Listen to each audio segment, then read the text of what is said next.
Today we are going to talk about my 4 favorite pens for beginner letterers. So the first one is the Paper Mate Flair.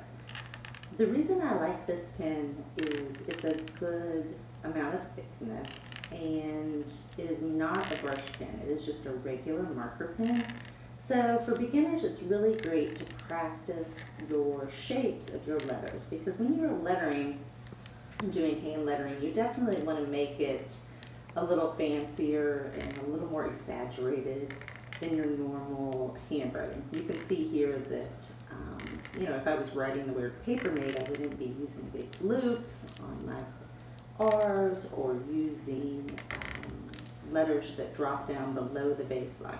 So it's really great because you do not have to worry about the pressure that you use on this pen.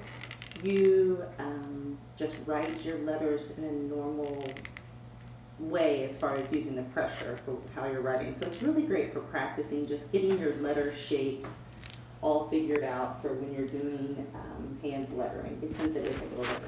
Now what you're going to want to do to give that calligraphy look is what I'm doing here, which is filling in the downstrokes.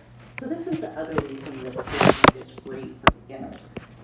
One of the things about calligraphy is you have to get used to figuring out where to put those thick downstrokes.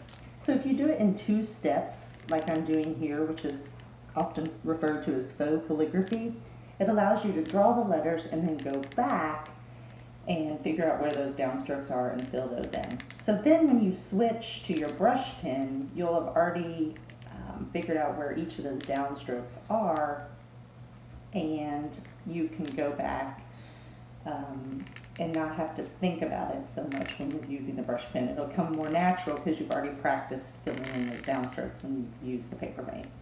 Now the one downfall to the Paper Mate, which you can see here, especially when I switch to the brush pens, is that it takes a lot longer. Filling in your downstrokes is definitely a more time-consuming way to letter than just using your brush pen. The other negative about it is that it's harder to get consistent thickness on your downstrokes because you're actually manually filling it in versus using the brush pen to give it. Those are the negatives, but it's definitely my favorite pen for absolute beginners. All right, so my second pen that I really like for beginners is this pen, the Tombow Fudenosuke tip pen. So you can, and it is a brush pen, you can buy that on Amazon, and I can leave links to each of these pens, where to purchase them and what they are called, because again, the Tombow Fudenosuke is kind of a tricky word, but I really like this pen. It's a great pen for beginners. You can see that you can get those nice thick downstrokes and thin upstrokes when using it properly, but it definitely takes a little bit of time getting used to that pen. It's just a little different than any pen you probably have ever used before if you've not used a brush pen. The tip is pretty fine, and sometimes you can get shaky strokes, which I do all the time, especially if I have just drank coffee. But it really is a great pen for beginners because it's not a huge brush tip. It's kind of easier to maneuver than like a brush tip pen that has a really large brush and really large and flexible brush tip. So you can see this is all done in real time. So you can see how slowly that I write these words, which is really preferable. You want to go slow when you're doing your lettering. It will definitely allow you to be more deliberate about your letters and avoid some of that shakiness that you can get when you are lettering really quickly.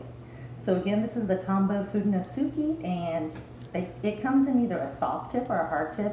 There's not a ton of difference. There is difference, but it really is more of a personal preference. Amazon has a 2-pack where you can get one of each, and that's probably a great idea for beginners. You can see which one of the 2 you prefer.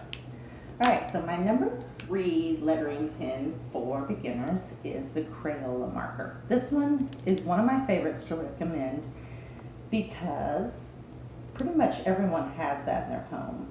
You probably already have your Crayola, plus they're super inexpensive. And you can see that you can still get those thick downstrokes and thin upstrokes by using Crayola. And I have a whole series on Crayola lettering that I can link below that will show you and help you learn how to letter with your Crayola. So if you are a beginner and you don't want to invest in a lot of pens, it's a great one to start with. The downside, as you can see, the difference between the thin and thick upstrokes is not quite as pronounced with that pen, but it's still a great one for beginners. All right, and finally, my last pen that I recommend if you're looking for a large brush tip pen is the Tombow dual tip brush pen.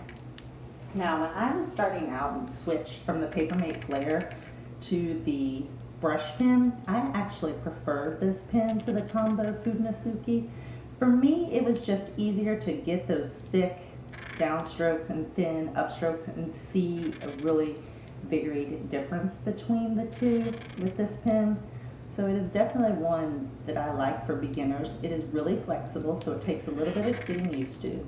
But once you get used to it, you can really get a great amount of variance between your upstrokes and downstrokes, and that's why I really liked it. I felt like with that one I could kind of see my upstrokes and downstrokes a little more clearly, and so for practicing it was just a pen that I preferred. Plus I think I liked that it came in a lot of different colors. Unlike the Fudenosuke, it comes in all sorts of color choices, and for practicing that just made the practicing a little more fun. So again, these are my 4 beginner pens. So if you are looking for a collection as a beginner, these are the 4 I would recommend. The Papermate Flair, the Tombow Fudenosuke, Crayola marker, and the Tombow dual tip brush pen. And again, I will leave links to each of those in the description below this video so you can purchase each of those directly, especially if you are in the US. If you're not in the US, feel free to send me a message and we can figure out where you can purchase them. Thanks a lot.